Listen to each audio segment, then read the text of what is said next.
Halo semuanya, kembali lagi bersama saya Michael. Di video kali ini kita akan membahas tentang berita-berita terbaru di dalam market kripto gitu ya. Lalu kita nanti juga akan membahas tentang analisa teknikal, bukan hanya Bitcoin tapi beberapa altcoin yang sudah kalian request di video sebelumnya gitu ya. Jadi kalau kalian mau request altcoin-altcoin lain, nanti mungkin kalau kita mau bikin video seperti ini, nanti saya bisa cek di kolom komentar di video ini gitu ya. Jadi bisa request. Nah, mungkin kita lihat dulu sekarang untuk keadaan market crypto bagaimana. Kita nanti cek juga fear and greed-nya ya. Kira-kira untuk hari ini sebenarnya kita mengalami penurunan yang cukup drastis nih. Bitcoin sempat ke, kalau tidak salah, ke level 40.000 dolar lagi. Nanti kita lihat nih, kenapa sih bisa turun gitu ya. Tapi karena dia turun, banyak orang yang demand-nya tuh mau beli karena harganya cukup murah gitu ya. Makanya ini price-nya lagi sedikit naik juga sekarang ke 43.000 nih. Nanti kita bahas di teknikal aja untuk lebih detailnya. Bahkan ada beberapa altcoin yang sudah cukup naiknya juga udah lumayan lah. Kita lihat ada Perpetual Protocol atau PERP naik 24%, ada Uniswap, ada Stellar Network, ada SushiSwap gitu ya. Nah ini kalau saya lihat juga ini hampir sama juga seperti yang ada kripto-kripto yang dulu saya rekomendasi, yaitu 8 rekomendasi kripto. Yang saya bilang ini ada sedikit kita bisa switch dari yang dulunya ke layer 1, sekarang ada, kalau mau recovery itu decentralized finance itu lagi booming gitu ya. Dan kita bisa lihat dari sini pergerakannya decentralized finance atau decentralized exchange gitu ya, seperti Uniswap, SushiSwap, ada Serum, ada AAV, tapi ini di bagian lending, ada Compound juga, ini juga DeFi gitu ya. Naiknya juga cukup lumayan karena mungkin lagi yang sekarang mungkin yang leader sektornya itu di DeFi gitu. Nah, ada satu juga sih sebenarnya yang kita bisa lihat dari ini. Kita scroll dulu ke bawah, mungkin kita ke ranking 2 ini ya. Ranking 100 sampai 200 nih. Kita lihat juga di sini ada One Inch juga. One Inch juga salah satu decentralized exchange yang cukup lumayan juga, hampir sama seperti Uniswap dan SushiSwap gitu ya. Lalu kita mungkin lihat dari sini karena ada satu kripto yang saya mau kasih lihat, itu adalah yang ini nih. Ada salah satu DXDY namanya, DYDX namanya gitu ya. Kita bisa lihat dari sini, dan juga lagi naik nih. Naiknya signifikan malah. Naiknya paling signifikan 30% ya hari ini. Sempat ke 18 dolaran DYDX di sini ya. Jadi bisa dilirik, apakah beli sekarang? Sebenarnya kalau menurut saya jangan beli dulu ya, karena belum aman. Tapi kalian bisa lirik nih untuk decentralized finance punya, untuk di kuartal 4 kira-kira. Kuartal 4 tuh kapan? Kuartal 4 itu ya dari bulan Oktober, November, dan Desember. Kalau kalian yang nggak tahu Q4 atau kuartal 4 itu gitu ya. Nah, kita lihat dari Crypto Fear and Greed Index bagaimana. Crypto Fear and Greed Index 27 Fear gitu ya. Masih sama seperti kemarin, hampir sama. Nah, kita lihat nih beritanya kenapa market crypto bisa anjlok atau bisa turun. Yang pertama itu adalah dari sini. Ini sebenarnya berita utamanya ya, Bitcoin Exchange atau Crypto Exchange sebenarnya. Yang dua paling besar yaitu Binance dan Huobi gitu ya. Stop taking mainland Chinese user as Beijing steps out crackdown on cryptocurrency. Jadi ya mereka nggak bisa mengambil customer dari China gitu, kira-kira seperti itu. Makanya ini yang menjadi berita utamanya lah. Nah di sini lalu kita lihat di sini juga stop letting trader use mainland China mobile numbers. Kan kita tahu kalau misalnya kita mau apply atau kita mau masuk ke dalam exchange gitu, mau daftar, istilahnya kita butuh nomor telepon juga, butuh email dan lain-lain. Jadi di sini udah di suspend atau mungkin di ban gitu ya. Kenapa? Karena PBOC ini di hari Jumat sendiri kita tahu bahwa ada ban tentang ini, China mau ban kripto gitu ya. Ini hampir sama juga, tapi ini lebih beda. Beritanya ini khusus kepada Huobi gitu. Huobi juga salah satu exchange dan dia juga punya token. Kalau Binance ada token koinnya namanya BNB gitu ya. Huobi juga namanya Huobi token atau HT gitu ya. Nah, kalau ini yang lucunya adalah, yang menariknya gitu ya, Huobi Global announced Sunday that it will stop serving existing China-based users. Jadi dia bakal stop untuk user-user yang di dalam China kira-kira by the end of this year. Lalu di sini yang ininya tokennya Huobi atau si HT ini sendiri langsung turun ke 8 month lows, jadi 8 bulan ininya penurunan lah gara-gara kasus itu mungkin ya. Nah ini hampir sama seperti yang kita jelaskan. Nah lalu ada berita bagus juga, tapi mungkin karena market kurang stabil gitu ya, jadi lebih sensitif terhadap berita negatif. Kalau ada berita negatif satu, market langsung bisa turunnya drastis gitu ya. Walaupun sebenarnya kalau kita bandingkan dengan berita positifnya juga ada. Contohnya adalah a third of Salvadorans actively using Chivo Wallet. Chivo Wallet itu apa sih? Chivo Wallet kita tahu dulu nih. El Salvador baru menerima Bitcoin ya. Nah, ini a third atau 1/3, 33% istilahnya sudah menggunakan Chivo Wallet atau Bitcoin Wallet lah. Nah, di sini kita lihat dari Twitternya si Presiden El Salvador. Jadi, mungkin kalau menurut dia cukup berhasil lah untuk dari El Salvador yang mengadopsi Bitcoin. Nah, yang menarik adalah Chivo now has more users than any bank in El Salvador. Jadi usernya lebih banyak daripada bank-bank di El Salvador. Jadi menarik sekali ya.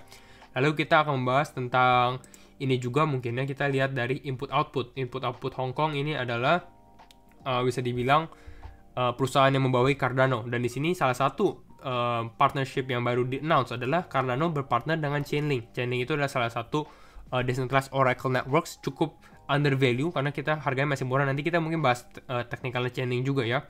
Dan ya untuk investasi sebenarnya oke juga, fundamental kuat untuk Chainlink sendiri.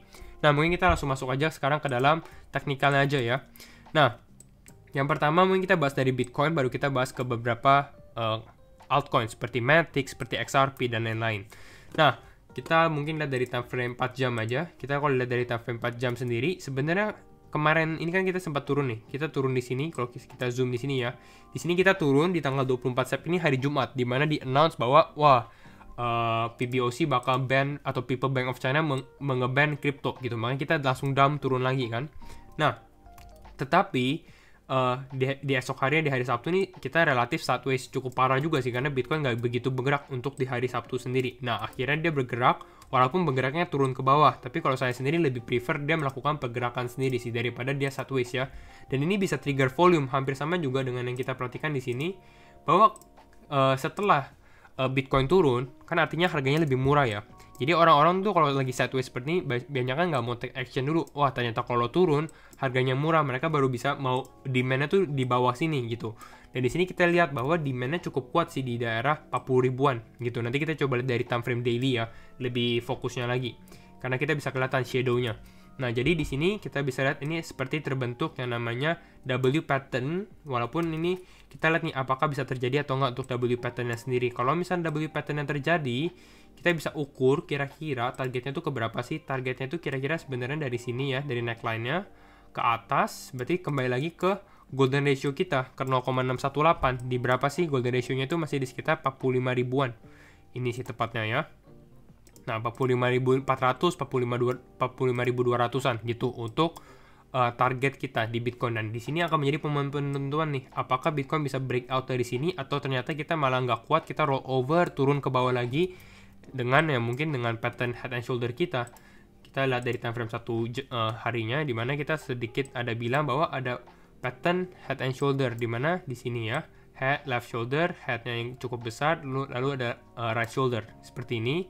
Nah, kalau misalnya kita lihat ini belum invalidate, artinya pattern ini masih berlaku. Kenapa? Karena Bitcoin belum bisa berhasil break dari neckline-nya sendiri. Neckline-nya di berapa? Neckline-nya di sini di 45.200, 45.600-an. Di sini Bitcoin harus bisa break ke atas, harus bisa sustain bertahan, baru itu artinya kita break, kita nggak akan turun lagi. Kalau untuk sekarang masih belum tahu nih. Dan kalau dengan pattern double bottom sendiri, mungkin saya lihat masih ada secara short term, mungkin beberapa hari ke depan kita masih bisa naik, gitu ya. Kita mungkin tes lagi di sini. Nah, di sini kita lihat nih apakah volumenya cukup besar membawa Bitcoin naik atau enggak gitu. Jadi lebih baik kita wait and see sendiri. Karena kalau nggak berhasil, target kita di berapa? Target kita itu Bitcoin bisa turun lagi sampai ke 37.500 atau 38.500-an sampai 37.000 sampai 38.000 lah dolar gitu ya. Kembali lagi itu untuk Bitcoin ya. Karena kita perhatikan juga dari yang namanya pattern yang ini nih, karena patternnya cukup similar ya, ini pattern yang besarnya dan pattern kecilnya gitu. Nah, itu untuk Bitcoin. Kita sekarang fokus ke dalam beberapa altcoin yang kalian request ya. Yang pertama kita bahas Matic dulu. Bagaimana sih dengan Matic? Matic sebenarnya cukup terdampak sih kalau kita perhatikan di sini ya. Sebenarnya kita sempat membahas Matic di beberapa video yang lalu ya. Di mana ya? Di sini nih, 3 kripto berpotensi minggu ini. Matic sebenarnya cukup berpotensi, tapi kita lihat bahwa nggak disangka juga kita mengalami dump lanjutan kan. Kita mengalami dump lanjutan, lalu walaupun ada good news pun bakal tetap kalah dengan yang namanya, kalau tentang itu kalau nggak salah Evergrande gitu ya. Dan sekarang kita lihat nih, Matic ini masih ada target sih, saya targetnya di berapa, di sekitar 0,98. Jadi Matic nih kalau turun, perhatikan ini bisa menjadi supportnya kita nih untuk Matic sendiri ya. Ataupun apakah Matic bisa kembali ke level sini? Semoga enggak ya, semoga nggak turun sampai ke bottom lagi gitu ya. Nah, untuk Matic sekarang kita close volume-nya dulu ya. Nah, yang saya perhatikan di sini cukup ini adalah Matic sudah membentuk bearish cross di sini sebenarnya. Kita lihat ada exponential moving average 20 dan 50-nya ini udah crossing. Ini ya, ini pertama crossing di sini, ini bull cross, istilahnya ini menandakan kita bakal naik lagi. Lalu di sini bear cross gitu. Dan di sini kalau misalnya ini biasanya tandanya kita mungkin bisa konsolidasi dulu nih sebelum kita bisa naik lagi. Tapi saya masih cukup positif sih. Kenapa? Karena perhatikan dari cycle 4 tahunnya Bitcoin juga. Kalau Bitcoin naik, Matic juga bakal naik kan, istilahnya begitu. Makanya kita lihat dari sini yang historical return untuk Bitcoin. Biasanya di kuartal 4, Oktober, November, dan Desember kita mengalami yang cukup hijau gitu. Nanti mungkin saya bikin video khusus untuk bulan Oktober. Kenapa saya bilang Oktober ini bakal naik gitu ya. Nah, hampir sama dengan Matic. Berarti kalau misalnya Bitcoin naik, Matic juga harusnya naik. Mungkin dia masih relatif mengikuti Bitcoin dulu nih selama mungkin beberapa minggu ke depan lah untuk Matic sendiri ya. Nah, dia juga ada potensi. Kalau Matic ini masih ada potensi karena recover-nya belum cukup recover ya untuk membentuk pattern yang namanya double bottom ya gitu. Ini untuk Matic ya. Dengan target sekarang sebenarnya masih kita lihat dari akumulasi pattern aja ya, Matic harus bisa break dari trendline sebelumnya yang di sini nih. Kalau misalnya dia bisa break dari sini, mungkin ini tanda-tandanya Matic baru bisa bergerak lagi yang cukup luar biasa. Nah, itu Matic. Kita lihat dari XRP juga. Kalau XRP bedanya apa sih? XRP ini kalau saya lihat ini dia ada senjata simpan atau masih menunggu gitu dengan kasus sidangnya dengan SEC. Gitu ya. Jadi kalau misalnya ternyata XRP bisa menang melawan SEC, itu kalau menurut saya walaupun misalnya market crypto turun gitu ya, walaupun dia turun, kalau turunnya bukan crash ya, kalau hanya turun pun atau hanya koreksi, XRP ini masih bisa naik dengan sentimen positif seperti itu kalau misalnya dia menang dengan SEC. Makanya XRP ini sedikit berbeda walaupun sekarang ini masih mengikuti harga Bitcoin. Kadang kan kita belum mendapatkan update tentang kasusnya gitu ya. Tapi kalau ternyata dia menang, ya bisa naik. Dan sebaliknya juga, kalau ternyata XRP turun atau XRP kalah, ini dia juga udah ada bear cross ya. Kalau XRP kalah, ya artinya dia bisa mengalami penurunan lebih dalam lagi lah. Nah, untuk XRP, ini mungkin saya close dulu kali ya Fibonacci ini. Kita close yang ini. Nah, di sini kita jadi bisa lebih jelas nih. Untuk XRP sendiri, saya perhatikan dari level, dari swingnya di atas ini, ke swing bawahnya, yaitu di level sini ya. Jadi kita lihat dari swingnya. Nah, dengan target saya itu masih di level 1,414 dan 1,618. Ini kalau kita turun lagi, ini skenario terburuknya ya. Jadi kalau misalnya kalian mau lihat, mau pasang jaring istilahnya untuk XRP, itu di level kira-kira di level sini sih. Di level 1,4-an. Ya 1,414 lah untuk XRP sendiri. Gitu ya. Di sini karena kita lihat di sini menjadi level support yang cukup lumayan, menjadi support resisten juga gitu di sini ya, resisten. Nah, ini kalau dirupiahin itu berapa? 0,76. Kalau dirupiahin itu mungkin sekitar 10.500 ya, 10.500 rupiah kalau kalian yang mau beli XRP kalau in case dia drop ke bawah. Nah, itu untuk XRP dengan target ya saya masih hold sih sampai tunggu kira-kira sidang SEC itu bagaimana untuk XRP ya. Target mungkin untuk sekarang masih di golden ratio di 1,13, ini masih menjadi target yang sekarang bisa di beat atau secara short term lah. Untuk XRP kita lihat mungkin kita lihat ke link USDT bagaimana. Link USDT Chainlink yang kita sempat diskusi dengan Cardano ini sebenarnya kalau link ini kalau saya bilang pergerakannya sedikit lambat sih sebenarnya ya. Pergerakannya sedikit lambat, tapi fundamentalnya tuh kuat gitu. Jadi kalau kalian cari koin yang under value, yang benar-benar under value walaupun dia geraknya lambat, yaitu link. Tergantung setiap orang tuh ada stylenya berbeda-beda ya. Jadi link ini bisa menjadi salah satu pilihan kalian juga. Apalagi dia baru partnership dengan Cardano gitu. Jadi untuk Chainlink, kita masih menunggu si Chainlink untuk break dari $34 ini sih. Sebenarnya dulu kita sempat buat target dia ke $34 dan ini udah hit juga ya target $34. Mungkin ini kita close, kita bikin target baru kali ya.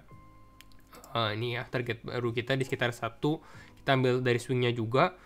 Nah, sekarang dia harus break dulu nih dari resistance sebelumnya. Resistance sebelumnya di golden ratio di sini ya. Ini untuk Chainlink.